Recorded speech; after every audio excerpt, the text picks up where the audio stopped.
Grievances उन्होंने सामने के बजाय उन्होंने बीजेपी के नुमाइंदे होंगे ना कि मिनाटी कमीशन के प्रेजिडेंट होंगे ने। सो असं उम्मीद करा कांग्रेस पार्टी के हाई कमांड के नोटिस लियाणगे।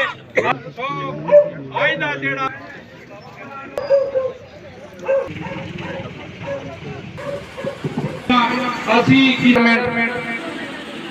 तीसरा जा रहे हैं नोटबंदी हुई, उनको नौकरी नहीं मिलेगा, वो भूखे प्यासे मरेंगे। क्या वही हिंदुस्तान हमको चाहिए? और वही हालत बीजेपी ने यहां करके रखी। पिछले 9 साल में 2014 में उनकी हुकूमत सेंटर में भी आई और उनकी गवर्नमेंट यहां भी आई। 2009 से आपने देखा जगह जगह हर गांव मोहल्ले में पुराने मुलाजिम रिटायर हो रहे हैं, लेकिन नया आपने कोई नहीं देखा होगा लगते हो। ये नौकरी लगाने का काम, ये महंगाई कम करने का काम, गरीब को सस्ते में राशन देने का काम ये कांग्रेस पार्टी करती है। क्योंकि कांग्रेस पार्टी विकास के नाम पे लोगों से वोट मांगती है। कांग्रेस पार्टी लोगों को राशन जब कम करती है तो उस बेस पे वोट मांगती है। कांग्रेस पार्टी किसानों का कर्जा माफ करती है, उस बेस पे वोट मांगती है। हमें इन चीजों की जरूरत पड़ती है, लेकिन बीजेपी को इन चीजों की जरूरत नहीं पड़ती है। उनको पता है अगर हम बिल्डोजर भी चलाएंगे तब भी हमें नफरत के नाम पे वोट मिलेगा। अगर हम प्रॉपर्टी टैक्स, अब मुझे बताओ, पहले ही गरीब आदमी कर्जे के बोझ के नीचे दबा हुआ है। हर महीने उसको बच्चे की फीस भरनी है, हर महीने उसको केबल का बिल देना है, हर महीने उसको गैस और चावल और राशन का इंतजाम पूरा महीने के लिए करना है, हर महीने उसको दूध का पैसा भरना है, इनकम टैक्स भरना है, बिजली का बिल भरना है। और उसके बाद जब उसको आप अपने ही पुश्तनी मकान में, जो उसको बाप दादे ने, चाचा ने छोड़ा है, पुश्तनी मकान है, उसमें भी आप फीता लगा के आओगे, बोलोगे इसमें भी आपको टैक्स देना पड़ेगा, तो फिर कौन सी सरकार है वो? जब हमें 75 साल में ये टैक्स नहीं पड़ा, आज कौन सी ये जालिम सरकार आई है जो हम गरीब लोगों पे अब टैक्स लगाने जा रही? अभी 1 अप्रैल से आप देखेंगे बीजेपी ने ऐलान किया है, एलजी हुकूमत ने, हम बिजली का बिल अब डबल कर देंगे।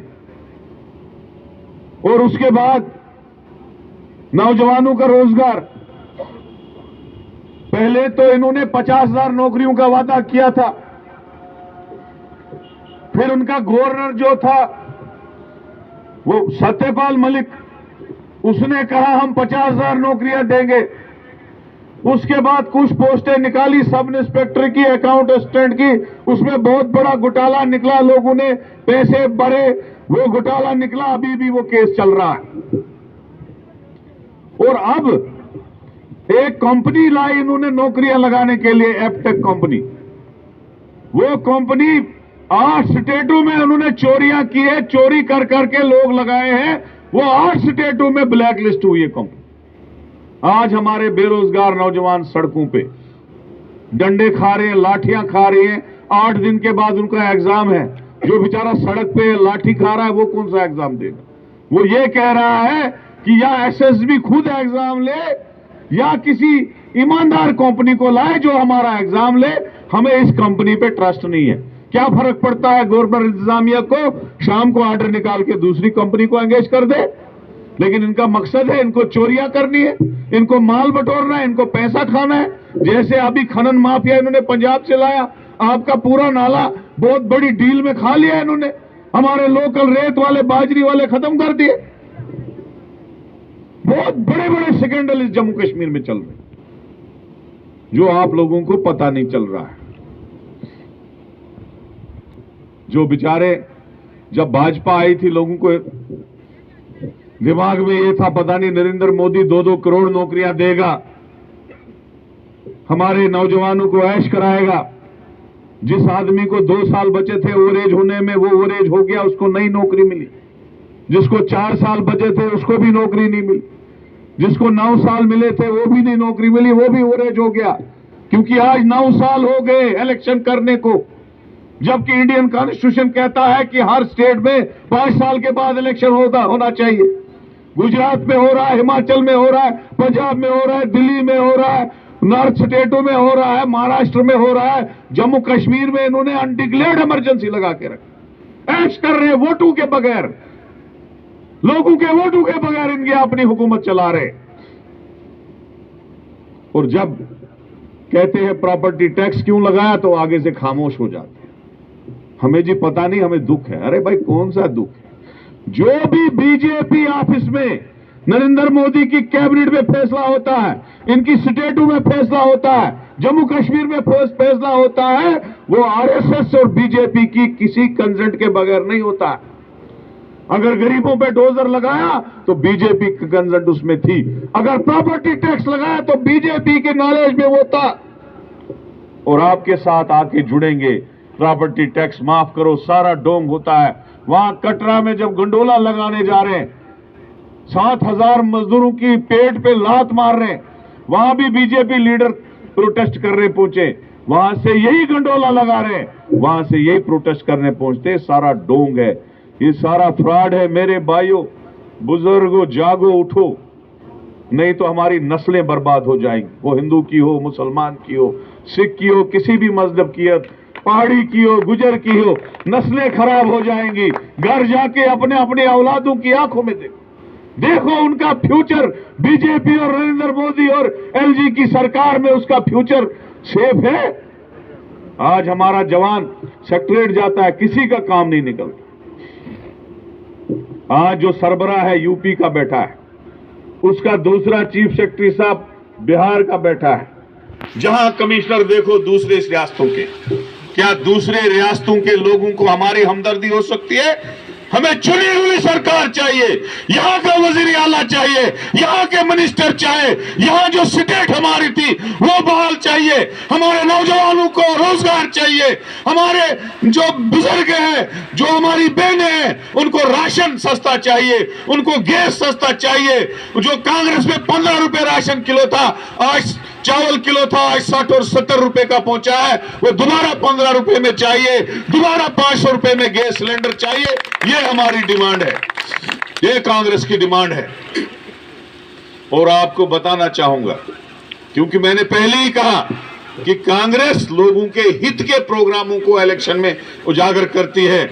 मैं इलेक्शन से पहले आपको कुछ बातें बोलूंगा, अगर हम सरकार में आए हम क्या क्या करने जाएंगे। सबसे पहले जिसका बिजली का बिल होगा, जो पेंडिंग होगा, जो बेचारा बीपीएल होगा, जो अपना लाख 15,000, 20,000, 50,000 का बिल नहीं भर सकता होगा, इंशाल्लाह हम उसका माफ कर देंगे बिल। हम उसका बिल उसको भरने नहीं देंगे। जिसके जेब में 100 रुपए नहीं है वो कौन सा लाख रुपए का बिल भरेगा? बीजेपी वालों ने ऑर्डर निकाला, जो अपना बिजली का बिल नहीं भर सकेगा उसको जेल में डाल दो, उसको अरेस्ट करो। ये चीजें हम करेंगे। और 500 यूनिट महीने का बिजली का बिल जो है फ्री देंगे। मुझे नहीं लगता किसी गरीब को उससे ज्यादा बिल आएगा।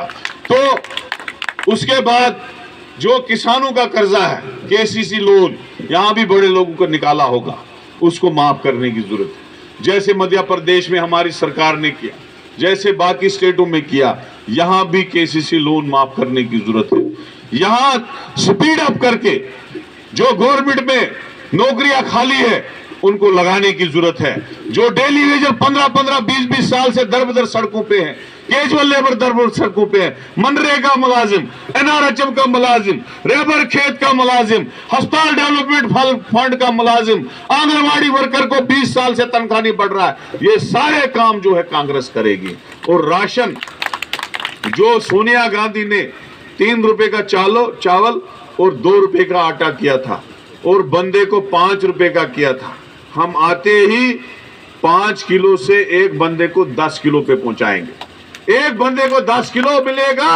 अगर घर में 5 होंगे तो 50 किलो मिलेगा, 10 होंगे तो 1 क्विंटल का राशन मिलेगा। ये हमारा लफ्ज होगा आगे के लिए। हम कांग्रेस पार्टी लोगों की हित की बात करेंगे, नफरत की बात नहीं करेंगे। तभी राहुल जी ने बोला कि नफरत छोड़ो, भारत जोड़ो, महंगाई को खत्म करो, बेरोजगारी को खत्म करो और लोगों के साथ, लोगों के जो मसलो मसाइल है, जो प्रॉपर्टी टैक्स है यहाँ, उसको हम विरोध करें, कड़े लफ्ज में विरोध करते हैं। हम तो चाहते हैं कि इमीडिएटली सरकार वो ऑर्डर वापस ले जाए। नहीं लेगी, कांग्रेस आएगी, पहला ऑर्डर वही होगा, उस प्रॉपर्टी टैक्स को हमेशा हमेशा के लिए हम उड़ा देंगे। तो इन्हीं अल्फाज से मैं आपसे रुखसत लेता हूं। जय हिंद, जय भारत, धन्यवाद। ਇਹਨਾਂ ਸਾਰੇ ਸਾਥੀਆਂ ਨੇ ਔਰ ਪਾਰਟੀ ਦਾ ਫੈਸਲਾ ਜਿਹੜੇ ਵੀ ਸਾਥੀ ਲੋਕਾਂ 'ਚ ਹੋਣਗੇ ਉਹਨਾਂ ਨੂੰ ਅੱਗੇ ਵਧਣ ਵਾਸਤੇ ਕੋਈ ਨਹੀਂ ਰੋਕ ਸਕਦਾ। ਔਰ ਅਸੀਂ ਸਾਰੇ ਲੋਕ, ਮੈਂ ਜ਼ੋਰ ਲਗਾਉਣਾ, ਬਹੁਤ ਵੱਡਾ ਇੱਕ ਫੈਸਲਾ ਸੀ ਔਰ ਅੱਜ ਤੁਸੀਂ ਸਾਰੇ ਲੋਕਾਂ ਦਾ ਇਕੱਠ ਇਹ ਦਰਸਾਉਂਦਾ ਹੈ ਕਿ ਰਜਿੰਦਰ ਸਿੰਘ ਨੱਥੂ ਇਹ ਹੋਰ ਵੀ ਜਿਸ ਤਰ੍ਹਾਂ ਤੁਸੀਂ ਸਾਰਿਆਂ ਨੇ ਮਿਲ ਕੇ ਉਹਨਾਂ ਦੀ ਹੌਸਲਾ ਅਫਜ਼ਾਈ ਕੀਤੀ ਹੈ, ਇਹ ਅੱਗੇ ਵੀ ਆਉਣ ਵਾਲੇ ਦਿਨਾਂ 'ਚ ਹਰ ਮਰਲੇ ਵਿੱਚ ਲੋਕਾਂ ਨਾਲ ਮਿਲ ਕੇ ਰਹਿੰਦੇ ਨੇ ਔਰ ਉਮੀਦ ਵੀ ਕਰਾਂਗੇ ਕਿ ਇਸੇ ਤਰੀਕੇ ਨਾਲ ਹਰ ਇੱਕ ਸਾਥੀ ਨਾਲ ਮਿਲ ਕੇ ਰਹਿਣ, ਇਸ ਕਾਰਵਾਈ ਨੂੰ, ਇਹ ਭਾਈਚਾਰੇ ਦਾ ਕਾਰਵਾਈ ਨੂੰ ਅੱਗੇ ਵਧਾਉਣ, ਜਿਹੜੀ ਕਿ ਇਸ ਵੇਲੇ ਬੜੀ ਸਖਤ ਜ਼ਰੂਰਤ ਹੈ। ਅਸੀਂ ਸਾਰੇ ਲੋਕ ਉਹਨਾਂ ਲੋਕਾਂ ਨੂੰ ਵੰਡਣ ਦੀ ਰਾਜਨੀਤੀ ਦੇ ਵਿੱਚ ਸਿਆਸੀ ਰੋਟੀਆਂ ਸੇਕਦੇ ਨੇ। ਅੱਜ ਲੋਕ ਮਹਿਸੂਸ ਕਰਦੇ ਹੋ, ਅੱਜ ਮਾਤਰ ਸ਼ਕਤੀ, ਅੱਜ ਮਹਿਲਾ, ਸਾਰੇ ਲੋਕਾਂ ਨੇ ਮਹਿਸੂਸ ਕੀਤਾ ਕਿ 2014 ਦੇ ਬਾਅਦ ਕੋਈ ਸੁੱਖ ਦਾ ਸਾਹ ਕਿਸੇ ਨੇ ਵੀ ਨਹੀਂ ਲਿਆ।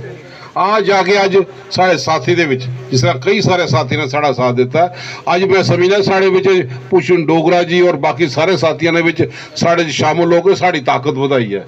ਹੁਣ ਕੋਈ ਕਿਸੇ ਕਿਸਮ ਦੀ ਪਰੇਸ਼ਾਨੀ ਇਸ ਇਲਾਕੇ ਦੇ ਆਰ-ਐਸ-ਪੂਰੇ ਦੂਸਰੇ ਇਲਾਕੇ ਦੇ ਲੋਕਾਂ ਨੂੰ ਨਹੀਂ ਰਹੇਗੀ। ਅੱਜ ਮਰਲੇ ਦੇ ਉੱਪਰ ਦਰਜਾ ਦਿੱਤਾ ਜਾਏ। ਮੈਂ ਫਖਰ ਮਹਿਸੂਸ ਕਰ ਰਿਹਾ ਜਿਲੇ ਪੰਜਾਬੀ ਭਾਸ਼ਾ ਹਟ ਗਈ।